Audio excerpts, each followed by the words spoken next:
Hi dears, welcome to today's class. In the previous session, we are discussed about requirement engineering and design phases of an SDLC. Now in today's lecture, we are talking about coding or implementation and testing. Coding means implementation. Okay. നമ്മൾ coding standards and guide lines ആണ് coding സെഷനിൽ നമുക്ക് പഠിക്കാനുള്ളത്. അതേപോലെ തന്നെ different types of testing ആണ് testing സെഷനിൽ നമുക്ക് പഠിക്കാനുള്ളത്. ഓക്കെ, അപ്പോൾ ഇന്ന് നമ്മൾ ഡിസ്കസ് ചെയ്യുന്നത് coding standards and guide lines ആണ്. നമ്മുടെ തേർഡ് മൊഡ്യൂളാണ് ഇന്ന് സ്റ്റാർട്ട് ചെയ്യുന്നത്. ആ തേർഡ് മൊഡ്യൂളിനകത്ത് വരുന്ന കണ്ടന്റ് ആണ് കോഡിങ്ങും ടെസ്റ്റിങ്ങും. ഓക്കെ, മുമ്പത്തെ സെക്കൻഡ് മൊഡ്യൂളിനകത്ത് റിക്വയർമെന്റ് എഞ്ചിനീയറിങ്ങും ഡിസൈനിങ്ങും ആയിരുന്നു ഡീറ്റെയിൽ ആയിട്ട് പഠിച്ചത്. ഓക്കെ, അപ്പോൾ നമുക്ക് coding standards and guide lines നോക്കാം. ആക്ച്വലി കോഡിംഗ് എന്ന് പറഞ്ഞാൽ എന്താന്ന് വെച്ച് കഴിഞ്ഞാൽ നമ്മളിപ്പോൾ സപ്പോസ് ഒരു പ്രൊജക്റ്റ് ചെയ്യുകയാണെന്നുണ്ടെങ്കിൽ നമ്മൾ ഡിസൈൻ ഫേസ് വരെ എത്തിക്കഴിഞ്ഞു കഴിഞ്ഞാൽ ഡിസൈനിങ് കഴിഞ്ഞാൽ ആ ഒരു പ്രൊജക്റ്റിന്റെ കംപ്ലീറ്റ് ആയിട്ടുള്ള ഗ്രാഫിക്കൽ അപ്പിയറൻസസ് ഒക്കെ നമ്മൾ ഡിസൈൻ ചെയ്ത് കഴിഞ്ഞാൽ ആ ഫോംസും കാര്യങ്ങളും ഒക്കെ ഡിസൈൻ ചെയ്ത് കഴിഞ്ഞാലും ഇതിന്റെ ബാക്ക് എൻഡ് ആയിട്ട് കുറച്ച് കോഡുകൾ വർക്ക് ചെയ്യണം. ഇപ്പോൾ ഒരു ഫോം എടുത്തു കഴിഞ്ഞാൽ കുറെ കാര്യങ്ങൾ ഫില്ലപ്പ് ചെയ്യാനോ അല്ലെങ്കിൽ അതിൽ നിന്ന് വേറൊരു ഫോമിലോട്ട് ലിങ്ക് കാര്യങ്ങൾ അങ്ങനെയൊക്കെ വരുന്ന സമയത്ത് അത് വർക്ക് ചെയ്യണമെന്നുണ്ടെങ്കിൽ ഒരു സോഫ്റ്റ്വെയറിന്റെ കേസിൽ അത് വർക്ക് ചെയ്യണമെന്നുണ്ടെങ്കിൽ ഇതിന്റെ ബാക്ക് എൻഡിൽ ആ ഫോമുമായിട്ട് ലിങ്ക് ആയിട്ടുള്ള അതിലെ വേരിയബിൾസും കാര്യങ്ങളും ഒക്കെ എടുത്തിട്ട് വർക്ക് ചെയ്യുന്ന എക്സിക്യൂട്ട് ചെയ്യുന്ന രീതിയിലുള്ള കോഡ്സ് വേണം. ഓക്കെ, ഇങ്ങനെ ലൈൻ ബൈ ലൈൻ പ്രോഗ്രാം എഴുതുന്ന പ്രൊസീജിയർ ആണ് ആക്ച്വലി എന്ത് കോഡിംഗ് എന്ന് പറയുന്നത്. ഓക്കെ, അപ്പം നമ്മൾ ആ ഒരു കോഡിംഗ് എഴുതുന്നത് അല്ലെങ്കിൽ പ്രോഗ്രാം എഴുതുന്നതിന് കുറച്ച് നിങ്ങൾ തന്നെ പഠിച്ചിട്ടുണ്ട്. നിങ്ങൾ കുറെ പ്രോഗ്രാമിംഗ് ലാംഗ്വേജസ് നിങ്ങൾ നമ്മുടെ ഇവിടെ നിന്ന് തന്നെ പഠിക്കുന്നുണ്ട് അല്ലെ. ഇപ്പം C++ ആയിക്കോട്ടെ, ജാവ ആയിക്കോട്ടെ, ഇങ്ങനെയുള്ള ലാംഗ്വേജസ് ഒക്കെ നോർമലി നിങ്ങൾ പഠിച്ചു, സി പഠിച്ചിട്ടുണ്ട് അല്ലെ. അപ്പൊ ഈ ഓരോ ലാംഗ്വേജിന്റെ കേസിലും നോക്കുകയാണെന്നുണ്ടെങ്കിൽ ഇതിന് ഓരോന്നിനും കുറച്ച് സിൻടാക്സ് ആൻഡ് സെമാന്റിക്സ് ഉണ്ടായിരിക്കും. മീൻസ് അതിൽ ഒരു വേരിയബിൾ നെയിം ആയിക്കോട്ടെ അല്ലെങ്കിൽ ഒരു ക്ലാസ് നെയിം ആയിക്കോട്ടെ ഒരു ഫംഗ്ഷൻ ആയിക്കോട്ടെ, ഇതൊക്കെ ഡിക്ലെയർ ചെയ്യുന്ന കാര്യത്തിലൊക്കെ ഒരുപാട് കാര്യങ്ങൾ, ഒരുപാട് റൂൾസ് ആൻഡ് റെഗുലേഷൻസ് ഉണ്ട്. ഓക്കെ, ഇങ്ങനെയുള്ളതിനാണ് ആക്ച്വലി എന്ത് പറയുന്നത് കോഡിംഗ് സ്റ്റാൻഡേർഡ്സ് എന്ന് പറയുന്നത്. ഓക്കെ, അപ്പൊ കോഡിംഗ് എന്ന് പറഞ്ഞു കഴിഞ്ഞാൽ ഡിസൈൻ ചെയ്ത ഡിസൈനിങ്ങിന് കറസ്പോണ്ടിങ് ആയിട്ട് ലൈൻ ബൈ ലൈൻ ആയിട്ട് പ്രോഗ്രാം എഴുതുന്ന ആ ഒരു പ്രൊസീജിയർ ആണ് ആക്ച്വലി എന്ത് കോഡിംഗ് എന്ന് പറയുന്നത്. ഓക്കെ, ക്ലിയർ ആയിട്ടുണ്ടോ? കോഡിംഗ് എന്താണെന്ന് നോക്കാം. The main aim of coding or programming is to implement the design in the best possible manner using one of the programming language. ഏതെങ്കിലും ഒരു പെർട്ടിക്കുലർ പ്രോഗ്രാമിംഗ്, നമ്മൾ ഏത് ലാംഗ്വേജിലാണോ പ്രൊജക്റ്റ് ചെയ്യാൻ ഉദ്ദേശിക്കുന്നത് ആ ഒരു പെർട്ടിക്കുലർ ലാംഗ്വേജിൽ നമ്മൾ എന്ത് ചെയ്യുക, ആ ഒരു ഡിസൈനിനെ കറസ്പോണ്ടിങ് ആയിട്ട് ഡിസൈൻ വർക്ക് ചെയ്യുന്ന രീതിയിലുള്ള ഒരു കോഡ് എഴുതിയുണ്ടാക്കുക അല്ലെങ്കിൽ പ്രോഗ്രാംസ് എഴുതിയുണ്ടാക്കുക. അതാണ് കോഡിംഗ് എന്ന് പറയുന്നത്. ഓക്കെ, ഇനി coding standards and guide lines നോക്കാം. ഇപ്പം ഈ coding standards and guide lines mainly use ചെയ്യുന്നത് ഇങ്ങനെയുള്ള വലിയ വലിയ സോഫ്റ്റ്വെയർ പ്രോജക്ട്സ് ഒക്കെ ചെയ്യുന്നത് വലിയ വലിയ MNCs കുറെ ടീം വർക്ക് ആയിട്ടാണ്. ഓക്കെ, അപ്പം നിങ്ങൾ ഒരു കാര്യം ശ്രദ്ധിക്കുക, ഒരു ടീം ഒരു വലിയൊരു പ്രോജക്റ്റ് ചെയ്തു കഴിഞ്ഞു. ഓക്കെ, ഒരു പക്ഷെ ആ ടീമിലെ മെമ്പേഴ്സ് ഒക്കെ അവിടെ ആ ഒരു MNC തന്നെ സസ്റ്റെയിൻ ചെയ്തോളണം എന്നില്ല. ഓക്കെ, അവര് അവിടെ ടെർമിനേറ്റ് ചെയ്തിട്ട് ഒരു പക്ഷെ അവർക്ക് അതിനേക്കാളും നല്ല ഗോൾഡൻ ഓപ്പർച്യൂണിറ്റീസ് വരുമ്പോൾ വേറെ കമ്പനിയിലോട്ടൊക്കെ പോകും. എന്നിരുന്നാലും ഈ ഒരു കൊട്ടേഷൻ എടുത്ത് വർക്ക് ചെയ്ത ഇതിപ്പം ഒരു ബാങ്കിന്റെ സോഫ്റ്റ്വെയർ ആണെങ്കിൽ ആ ബാങ്കിന്റെ സോഫ്റ്റ്വെയർ ഈ ഒരു കമ്പനിയാണ് ഏറ്റെടുത്തത് ചെയ്തത് എങ്കിൽ ഒരു 5 year 10 year കാലത്തേക്ക് അവർ ആ സോഫ്റ്റ്വെയർ ഉപയോഗിക്കുന്നുണ്ടെങ്കിൽ അതിന്റെ കംപ്ലീറ്റ് മെയിൻ്റനൻസ് സപ്പോർട്ട് കൊടുക്കേണ്ടത് ഈ കമ്പനി തന്നെയാണ്. അപ്പൊ അവിടെ ഈ ഒരു ടീമിൽ വർക്ക് ചെയ്ത എഞ്ചിനീയേഴ്സ് ഒക്കെ ഒരു പക്ഷെ മാറിപ്പോയി കഴിഞ്ഞാലും ഡെവലപ്പേഴ്സ് ഒക്കെ മാറിപ്പോയി കഴിഞ്ഞു കഴിഞ്ഞാലും അവിടെ ബാക്കിയുള്ളവർക്ക് ഇതുമായി ബന്ധപ്പെട്ടിട്ട് എന്തെങ്കിലും അപ്ഡേഷൻസോ കാര്യങ്ങളൊക്കെ ചെയ്തു കൊടുക്കാൻ പറ്റണം. അങ്ങനെ ചെയ്തു കൊടുക്കണമെന്നുണ്ടെങ്കിൽ ഈ ടീം വർക്കായിട്ട് ചെയ്യുമ്പം ടീമിലുള്ള എല്ലാവരും കോഡ് എഴുതുന്ന കാര്യത്തിലൊക്കെ ഒരു യൂണിഫോമിറ്റി വേണം. ഓക്കെ, അല്ലെങ്കിൽ ഒരു പെർട്ടിക്കുലർ ഫോർമാറ്റ്. എല്ലാവരും സ്വന്തം ഇഷ്ടപ്രകാരം പല രീതിക്ക് പ്രോഗ്രാം എഴുതി കഴിഞ്ഞാൽ ഈ പറഞ്ഞ പോലത്തെ ഒരു സോഫ്റ്റ്വെയറിന്റെ കോഡിങ് വേറൊരാൾ നോക്കിയാൽ മനസ്സിലാവില്ല. ഓക്കെ, അപ്പം എല്ലാവർക്കും മനസ്സിലാവുന്ന രീതിയിൽ കുറച്ച് റൂൾസ് ആൻഡ് റെഗുലേഷൻസിനെ ബേസ് ചെയ്തുകൊണ്ട് എന്ത് എഴുതണം, കോഡ്സ് എഴുതണം. അതാകുമ്പോൾ എന്താണെന്ന് വെച്ച് കഴിഞ്ഞാൽ ഇൻ കേസ് ആ ടീമിലെ മെമ്പേഴ്സ് ഇല്ലാന്നുണ്ടെങ്കിലും വേറെ ആളുകൾക്ക് എന്ത് ചെയ്യാൻ പറ്റും, അതേ കോഡ് വെച്ചിട്ട് അവർക്ക് വേണ്ട അപ്ഡേഷൻസ് കൊടുക്കാം. എന്തെങ്കിലും എറേഴ്സ് ഒക്കെ വന്നിട്ടുണ്ടെങ്കിൽ അത് ക്ലാരിഫൈ ചെയ്ത് കൊടുക്കാം, ക്ലിയർ ചെയ്ത് കൊടുക്കാം. അങ്ങനെയുള്ള കുറേ കാര്യങ്ങളുണ്ട്. ഓക്കെ, അപ്പൊ അതാണ് ആക്ച്വലി എന്ത്, അങ്ങനെയുള്ള കുറച്ച് സ്റ്റാൻഡേർഡ്സും ഗൈഡ് ലൈൻസും കാര്യങ്ങളൊക്കെയാണ് ഇതിനകത്ത് വരുന്നത്. ഓക്കെ, അപ്പം കോഡിംഗ് സ്റ്റാൻഡേർഡ്സ് ആൻഡ് ഗൈഡ് ലൈൻസും അതിന്റെ കുറച്ച് പോയിന്റ്സ് ആണ്. Most development organisation have well defined coding standards and guidelines. എല്ലാ ഡെവലപ്മെന്റ് ഓർഗനൈസേഷനും മീൻസ് MNCസിന്റെ കേസൊക്കെ ആണെന്നുണ്ടെങ്കിലും അവരൊരു വെൽ ഡിഫൈൻഡ് ആയിട്ടുള്ള കോഡിംഗ് സ്റ്റാൻഡേർഡ്, അതിപ്പോൾ അവർ ഏത് പ്ലാറ്റ്ഫോമിലാണോ കൂടുതൽ ഇപ്പം എന്താ പറയുക ജാവ ബേസ്ഡ് ആയിട്ടുള്ള പ്രോജക്റ്റ് ഉണ്ടാവും, PHP ബേസ്ഡ് ആയിട്ടുള്ള പ്രോജക്റ്റ് ഉണ്ടാവും. അപ്പൊ അതിലൊക്കെ ഏതിലാണോ അവർ ഫോക്കസ് ചെയ്യുന്നത് അതിൻ്റെതായിട്ടുള്ള കുറച്ച് റൂൾസ് ആൻഡ് റെഗുലേഷൻസ് അവർ മസ്റ്റ് ആയിട്ടും എന്ത് ചെയ്യും, ഫോളോ ചെയ്യും. It gives A uniform appearance. അതിപ്പോൾ നമ്മൾ പറഞ്ഞു, എല്ലാവരും ഇപ്പൊ ക്ലാസിന്റെ നെയിം കൊടുക്കുന്നതിന് അതിന് ഇങ്ങനെ ഒരു എന്താ പറയുക ഒരു റൂൾ ഉണ്ടെന്ന് വെച്ച് കഴിഞ്ഞാൽ ആ റൂൾ എല്ലാവരും ഫോളോ ചെയ്യുമ്പോൾ ഒന്ന് നോക്കുമ്പോൾ തന്നെ നമുക്ക് എന്ത് പെട്ടെന്ന് മനസ്സിലാവും. ഒരു മെത്തേഡിന്റെ ഒരു ക്ലാസിന്റെ അല്ലെങ്കിൽ നമ്മൾ എന്താ പറയാ ഒരു പാരാമീറ്റേഴ്സിന്റെ വാരിയബിൾസ് ഇതെല്ലാം ഒരു നെയിമിംഗ് ആയിക്കോട്ടെ, ഇപ്പം സൈസ് ആയിക്കോട്ടെ, ഇങ്ങനെയുള്ള കാര്യത്തിലൊക്കെ ഒരു പെർട്ടിക്കുലർ റൂള് വെക്കുകയാണെന്നുണ്ടെങ്കിൽ അത് എല്ലാവർക്കും ഒരുപോലെയാണ്. ഓക്കെ, അപ്പൊ അതുകൊണ്ട് തന്നെ അതിനൊരു യൂണിഫോം അപ്പിയറൻസ് ഉണ്ടാവും.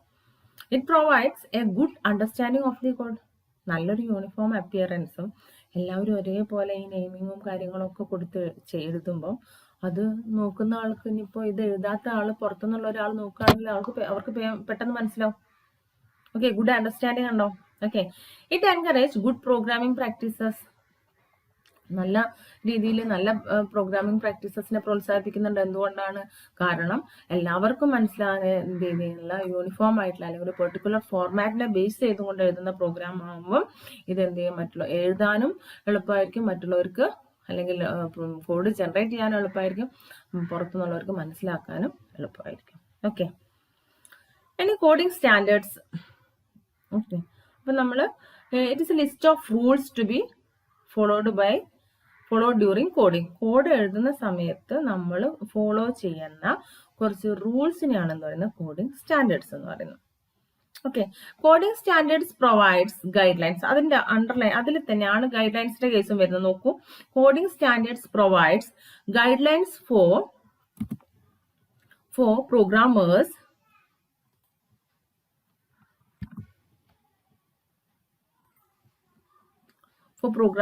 regarding naming statements, commands and layout.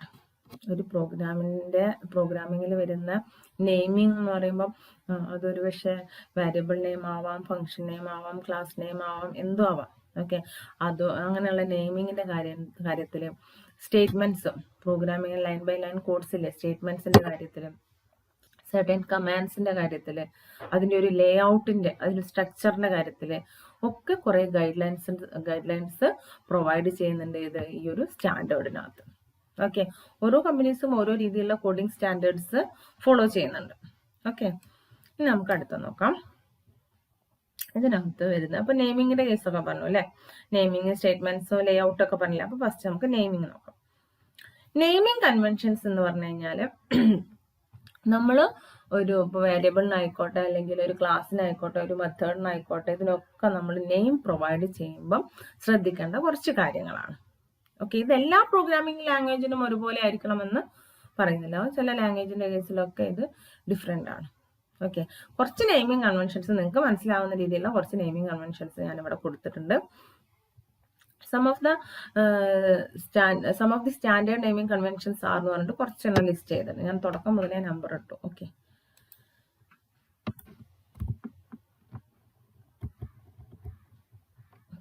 ഇനി അതിനകത്ത് first one, variable names should B meaning full. ഏതൊരു വാരിയബിൾ നെയിം കൊടുക്കുമ്പോഴും അത് മീനിങ് ഫുൾ ആയിരിക്കണം. ഓക്കെ, അപ്പൊ നമുക്ക് എന്താ പറയാ, സ്റ്റുഡൻറ്റിന്റെ പേരാണ്, സ്റ്റുഡൻറ് നെയിമാണ്. ഓക്കെ, അപ്പൊ അത് സ്റ്റുഡൻറ് നെയിം അല്ലെങ്കിൽ എസ് നെയിം അങ്ങനെ എന്തെങ്കിലും മനസ്സിലാവുന്ന രീതിയിൽ തന്നെ കൊടുക്കാം. അവിടെ വേറെ എന്തെങ്കിലും ടൈപ്പ് ചെയ്ത് കഴിഞ്ഞിട്ട് കാര്യമില്ല. ഓക്കെ, ഇപ്പം നമ്മൾ 2 നമ്പേഴ്സ് അല്ലെങ്കിൽ ഇപ്പോൾ ഒരു ബാങ്കിൻ്റെ കേസിലാണെന്നുണ്ടെങ്കിൽ ഡെപ്പോസിറ്റ് എന്ന് പറയുന്നത് നമ്മൾ ആ ഡെപ്പോസിറ്റ് എന്നുള്ള രീതിയിൽ തന്നെ ആ വേരിയബിൾ എഴുതി കഴിഞ്ഞാൽ എത്രയോ നല്ലത്. അത് പലതരത്തിലുള്ള ഡെപ്പോസിറ്റ് ആകുമ്പോൾ FD RD അങ്ങനെ ആകുമ്പോൾ FD എന്ന് തന്നെ ഡിഫൈൻ ചെയ്ത് കഴിഞ്ഞാൽ അല്ലെങ്കിൽ നെയിം കൊടുത്തു കഴിഞ്ഞാൽ അത്രയും സുഖം മനസ്സിലാക്കാനും മീനിങ് ആയിട്ട് നമ്മൾ എന്താണോ ഉദ്ദേശിക്കുന്നത്, എന്ത് കാര്യങ്ങളാണോ ചെയ്യാൻ വേണ്ടിയിട്ടാണോ ഈ വേരിയബിൾ നമ്മുടെ ഒരു ഡാറ്റ ആയിട്ട് എടുക്കുന്നത്, അപ്പോൾ അങ്ങനെയുള്ള സമയത്ത് അതേ നമ്മൾ എന്താ ഉദ്ദേശിക്കുന്ന രീതിയിലുള്ള മീനിങ് ഉള്ള വേരിയബിൾ ആയിരിക്കണം, മീനിങ് ഉള്ള നെയിം ആയിരിക്കണം വേരിയബിളിന് കൊടുക്കേണ്ടത്. Okay, variable names should B noun starting with lower case. Okay, നോക്കൂ, നൗൺസ് ആയിരിക്കണം. കാരണം ഞാൻ പറഞ്ഞില്ലേ, സ്റ്റുഡൻറ്റ്, എംപ്ലോയി, എമൗണ്ട്, ഇങ്ങനെയുള്ള കാര്യങ്ങളൊക്കെ. അല്ലാതെ ഒരു പെർട്ടിക്കുലർ എന്താ പറയുക വെർബ് പോലെ ക്രിയകൾ ചെയ്യുന്ന പോലെയല്ല, നൗൺസ് ആയിരിക്കണം. ഓക്കെ, സ്റ്റുഡൻറ്റ്, എംപ്ലോയി, എമൗണ്ട് ഒക്കെ അതിന് എക്സാമ്പിൾസ് ആണ്. Constant names should all upper case. കോൺസ്റ്റന്റുകൾ നമ്മൾ ഇതുവരെ തന്നെ വാരിയബിൾസ് ആണ്. വാരിയബിൾസ് എന്ന് വെച്ച് കഴിഞ്ഞാൽ പ്രോഗ്രാം എക്സിക്യൂഷന്റെ സമയത്ത് അതിന്റെ വാല്യൂസ് എന്ത് ചെയ്യും, ചേഞ്ച് ചെയ്യും. ഓക്കെ, അപ്പം ഇപ്പൊ സ്റ്റുഡൻറ് റോൾ നമ്പർ ആണെന്നുണ്ടെങ്കിൽ നോർമൽ കേസിൽ ഓരോ സ്റ്റുഡന്റിനും എന്താണ് വേറെ വേറെ റോൾ നമ്പേഴ്സ് ആണ്. അതേസമയം അവിടെ നമ്മൾ കുറച്ച് കോൺസ്റ്റൻസ് എന്തെങ്കിലും കാൽക്കുലേഷന് വേണ്ടിയിട്ട് കുറച്ച് കോൺസ്റ്റന്റ് ഒക്കെ കൊടുക്കുകയാണെന്നുണ്ടെങ്കിൽ അത് ക്യാപിറ്റൽ. ഇപ്പൊ പൈ എന്നുള്ളത് 3.14 ആണ് വാല്യൂ, നമുക്കറിയാം. സോ ഞാൻ ഇവിടെ എക്സാമ്പിൾ പൈ കൊടുത്തു. പിന്നെ സൈസ് വെറുതെ ഒരു 5 എന്ന് കൊടുത്തു, അതൊരു കോൺസ്റ്റന്റ് ആണെന്ന് കാണിക്കണം. അപ്പൊ ആ പ്രോഗ്രാമിൽ സൈസ് എന്നുള്ളത് എവിടെ യൂസ് ചെയ്യുന്ന സമയത്തും അവിടെ എന്തായിരിക്കും, 5 ആയിരിക്കും വരിക സൈസ്. ഇതൊക്കെ നിങ്ങൾക്ക് അറിയാവുന്നതാണ്, അതുകൊണ്ടാണ് ഞാൻ കുറച്ച് ഫാസ്റ്റ് ആയിട്ട് പോകുന്നത്. Function names should be verbs starting with lower case. Okay, function names normally എന്താ പറയുക വെർബ്സ് ആയിട്ടാണ് വരിക. ഇപ്പൊ get value, read value, normal കേസിലൊക്കെ നിങ്ങൾക്ക് അറിയാവുന്ന കാര്യങ്ങളാണത്. ഓക്കെ, ഇനി loop control variables should be namers I, J, K, L അങ്ങനെ. നോർമലി നമ്മൾ എന്താണ് ഐയും ജെയും ആണ് അല്ലെ. ഫോർ ലൂപ്പിലൊക്കെ നമ്മൾ കൂടുതലായിട്ട് യൂസ് ചെയ്യുന്നത് എന്താണ്, ഐയും ജെയും ഒക്കെയാണ്. ഓക്കെ, ഒന്നിൽ കൂടുതൽ ഫോർ ലൂപ്പ് നമ്മൾ യൂസ് ചെയ്യുമ്പോഴാണ് അതിനകത്ത് ആദ്യം ഐ നമ്മൾ യൂസ് ചെയ്യും, വീണ്ടും ഫോർ ലൂപ്പ് യൂസ് ചെയ്യുമ്പോൾ ജെ കൊടുക്കും, ഇനിയൊരു ഫോർ ലൂപ്പും കൂടി യൂസ് ചെയ്യുമ്പോഴൊക്കെ നമ്മൾ കെ കൊടുക്കും. ഓക്കെ, ഇനിയിപ്പോൾ വൈൽ ലൂപ്പ് ആണെന്നുണ്ടെങ്കിലും നമ്മൾ ഐയും ജെയും ഒക്കെ തന്നെയാണ് നോർമലി എന്ത് ചെയ്യുന്നത്, കൊടുക്കുന്നത്. അപ്പൊ ലൂപ്പിന്റെ ഉള്ളിൽ കൊടുക്കുന്ന വാരിയബിൾസിന് ഇങ്ങനത്തെ പേരാണ് കൊടുക്കുന്നത്, I, J, K, L എന്നൊക്കെ. ഓക്കെ, അത് കൂടുതൽ ലൂപ്പ് വരുന്നതിനനുസരിച്ച് കുറച്ച് കോംപ്ലിക്കേഷൻസും കൂടും. അപ്പൊ ഈ വാരിയബിൾസിന്റെ പേരും മാറും. Okay, package names should B lower case. Packages ഉണ്ടെന്നുണ്ടെങ്കിൽ ആ പാക്കേജിന്റെ പേര് ലോവർ കേസിലാണ് കൊടുക്കേണ്ടത്. Okay, class name should be start with upper case. ക്ലാസിന്റെ പേര് അപ്പർ കേസിൽ തുടങ്ങാം, ബാക്കി കംപ്ലീറ്റ് എന്താണ് ലോവർ കേസ്. നോക്കൂ, സ്റ്റുഡന്റ് എന്ന പേരിലൊരു ക്ലാസ് ഉണ്ടെങ്കിൽ സ്റ്റുഡന്റിന്റെ S ക്യാപിറ്റൽ, എംപ്ലോയി എന്ന പേരിലൊരു ക്ലാസ് ഉണ്ടെങ്കിൽ എംപ്ലോയിന്റെ E ക്യാപിറ്റൽ. ഓക്കെ, ഇതൊക്കെ നിങ്ങൾക്ക് വായിച്ചു നോക്കിയാൽ പെട്ടെന്ന് ക്ലിയർ ആവുന്ന കാര്യങ്ങളാണ് കേട്ടോ. അപ്പൊ ഇതാണ്. അപ്പൊ ഇങ്ങനെ ഓരോന്നിനും ഇപ്പൊ ഒരു ക്ലാസ്സിനായിക്കോട്ടെ, മെത്തേഡിനായിക്കോട്ടെ, വാരിയബിളിനായിക്കോട്ടെ, കോൺസ്റ്റന്റിനായിക്കോട്ടെ, ഓക്കെ, അതുപോലെ തന്നെ ലൂപ്പിനകത്ത് ഉപയോഗിക്കുന്ന വാരിയബിളിനകത്ത് ആയിക്കോട്ടെ, ഇങ്ങനെയുള്ള സാധനങ്ങൾക്കൊക്കെ പേര് കൊടുക്കുന്നതിൽ, നെയിം പ്രൊവൈഡ് ചെയ്യുന്നതിൽ എന്തെല്ലാം കാര്യങ്ങൾ നമ്മൾ ശ്രദ്ധിക്കണം, അല്ലെങ്കിൽ ഏതൊക്കെ റൂൾസ് ആണ് ഫോളോ ചെയ്യേണ്ടത് എന്നതിനെയാണ് നെയിമിംഗ് കൺവെൻഷൻസ് എന്ന് പറയുന്നത്. ക്ലിയർ ആയിട്ടുണ്ടോ? ഓക്കെ, ഇനി സ്റ്റേറ്റ്മെന്റ്സ്. ഓക്കെ, സ്റ്റേറ്റ്മെന്റ്സ് എന്ന് വെച്ച് കഴിഞ്ഞാൽ സ്റ്റേറ്റ്മെന്റ്സിനകത്ത് പറയുന്നത് നോക്കൂ, variables should initialise where declared.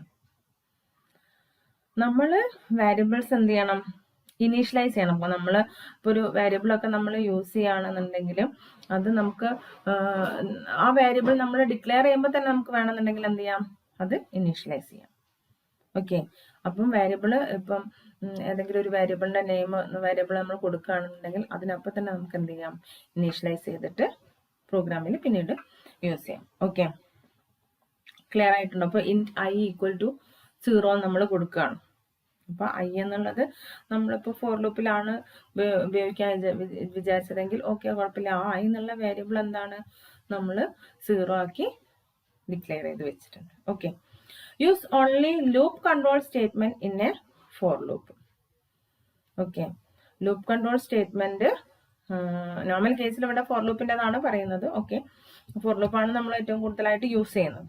Okay, declare related variable together in A common statement. Related variables ഉണ്ടെന്നുണ്ടെങ്കിൽ അതൊരു കോമൺ സ്റ്റേറ്റ്മെന്റിൽ ഇപ്പം ഇൻഡ് i = 0 j = 0 എന്നുള്ളതൊക്കെ നമുക്ക് വേണമെന്നുണ്ടെങ്കിൽ എന്ത് ചെയ്യാം, ഒരൊറ്റ സ്റ്റേറ്റ്മെന്റ് ആയിട്ട് അങ്ങ് കൊടുക്കാം. ഓക്കെ, ഒരുമിച്ച് അടുപ്പിച്ച് അങ്ങോട്ട് ഡിക്ലെയർ ചെയ്യാം. Avoid the use of break and continues statement in the loop. Normal കേസിൽ ഈ ബ്രേക്ക് ആൻഡ് കണ്ടിന്യൂസ് സ്റ്റേറ്റ്മെന്റും കഴിയുന്നത്രയും അവോയ്ഡ് ചെയ്യാം. ഓക്കെ, അത് നമ്മൾ കണ്ടിന്യൂസ് ആയിട്ട് ആ ഒരു പ്രോഗ്രാമിലെ എക്സിക്യൂഷൻ റൺ ചെയ്യുന്നതാണ് നല്ലത്. ഈ ബ്രേക്ക് ചെയ്തിട്ട് കണ്ടിന്യൂ ചെയ്യുന്ന ഒരു കേസ് നമ്മൾ എന്ത് ചെയ്യാം, ഒഴിവാക്കാം. Okay, class variable should never be declare as public. Class variables ഒരിക്കലും അത് ക്ലാസിന്റെ മാത്രമായിട്ടുള്ള വേരിയബിളാണ്.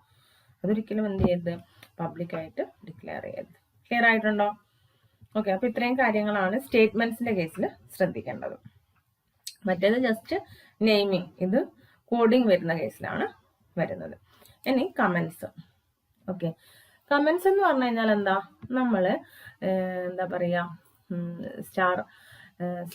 ഒക്കെ ഇട്ടിട്ട് നമ്മൾ എഴുതില്ലേ, അതായത് ഒരു കോഡിന്റെ റൈറ്റ് സൈഡിലായിട്ട് /* പിന്നെ നമ്മൾ ആ കമന്റ് എഴുതും, വീണ്ടും */ ഇട്ടിട്ട് അത് ക്ലോസ് ചെയ്യും. അത് പലതിനും പല നൊട്ടേഷൻസ് ആണ് കേട്ടോ. ഇതിപ്പോ ഒരു നൊട്ടേഷൻ ആണ് ഞാൻ പറഞ്ഞത്.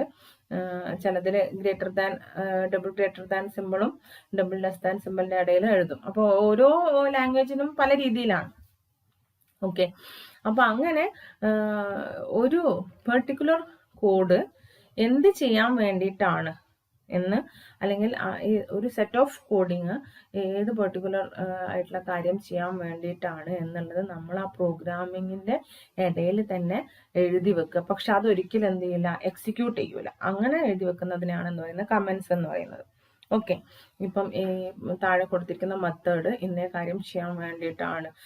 ഒരു ബാങ്കിന്റെ കേസിൽ താഴെ ഉള്ള ഒരു ഫംഗ്ഷൻ ഒരു ഇൻട്രസ്റ്റ് കാൽക്കുലേഷന് വേണ്ടിയിട്ടാണ് എന്നുള്ളത് കാണിക്കുന്നതാണ് എന്ത്, ആ ഒരു കമന്റ് എന്ന് പറയുന്നത്. ക്ലിയർ ആയിട്ടുണ്ടോ? ഇനി this are used for explain the purpose of the different codes. കോഡിന്റെ പർപ്പസ് അതിനാണ് ഞാൻ ഇപ്പോൾ പറഞ്ഞത്, എന്തിനാണെന്നുള്ളത് കാണിക്കാൻ വേണ്ടിയിട്ടാണ് നമ്മൾ അവിടെ എഴുതുന്നത്. ഓക്കെ, അത് കൂടുതലും എഴുതി വെക്കുന്നത് നമ്മൾ കുറേ 1000, 2000, 3000 ലൈൻസ് ഓഫ് കോഡൊക്കെ എഴുതി വരുന്ന സമയത്ത് ഒരു എറർ ചെക്കിങ്, എറർ കറക്ഷൻ ഒക്കെ വരുന്ന സമയത്താണ് നമുക്ക് ഈ എററിന്റെ ഈ കറക്ഷൻ, നമ്മളെ കേസർ എവിടെ പോയി നിൽക്കുന്നു, അത് ഏതിനുള്ള ഫംഗ്ഷൻ ആയിരുന്നു എന്നൊക്കെ മനസ്സിലാക്കേണ്ട ഒരു അവസ്ഥ വരാം. അപ്പോഴാണ് ഇതിനെ കൊണ്ടൊക്കെയുള്ള ഒരു ഉപകാരം. ഓക്കെ, ഇനി കമന്റ്സ് രണ്ടെണ്ണം ഉണ്ട്. ഹെഡർ കമന്റും ഉണ്ട്, ടെയിലിംഗ് കമന്റ്സും ഉണ്ട്. ഓക്കെ, അപ്പൊ അതിൽ ഹെഡർ കമാൻഡ് എന്തൊക്കെയാണെന്ന് വെച്ച് കഴിഞ്ഞാൽ നമ്മൾ എന്താ പറയുക, providing information related to module at the beginning, തുടക്കത്തിൽ കൊടുക്കുന്നത്. ഹെഡർ എന്ന് വെച്ച് കഴിഞ്ഞാൽ സ്റ്റാർട്ടിങ്ങിനുള്ളത്, ടെയിൽ എന്ന് വെച്ച് കഴിഞ്ഞാൽ എൻഡിങ്ങിൽ. ഓക്കെ, അപ്പം അതിനകത്ത് വരുന്ന കാര്യങ്ങൾ, നെയിം ഓഫ് ദി മൊഡ്യൂൾ, അടുത്ത മൊഡ്യൂൾ ഏതാണ് എന്നൊക്കെ കാണിക്കാൻ വേണ്ടിയിട്ടാണ്. അത് ഏത് ഡേറ്റിനാണ് ക്രിയേറ്റ് ചെയ്തത്, അതിന്റെ ഓതേഴ്സ് നെയിമും, modification history, different functional supports, global variable accepted by the module, ഇങ്ങനെയുള്ള ഡീറ്റെയിൽസ് ആണ്. ഇതെല്ലാം കൂടി ആയിരിക്കില്ല, ഇങ്ങനെയുള്ള ഡീറ്റെയിൽസ് ആണ് നോർമൽ കേസിൽ. ഇതൊക്കെ ഒരു വലിയ പ്രോജക്റ്റിന്റെ കേസിലാണ് കേട്ടോ ഇത്രയും ഡീറ്റെയിൽസ് ഒക്കെ അതിങ്ങനെ കമന്റ്സിൽ കൊടുക്കുക. കാരണം എന്താ വെച്ചാൽ പിന്നീട് അത് മോഡിഫിക്കേഷൻ വരുത്തുമ്പോഴോ ടെസ്റ്റിംഗ് ഫേസിലോ ഒക്കെ യൂസ്ഫുൾ ആവാൻ വേണ്ടിയിട്ടുള്ള ഇൻഫർമേഷൻസ് ആണ് അവിടെ കൊടുക്കുക.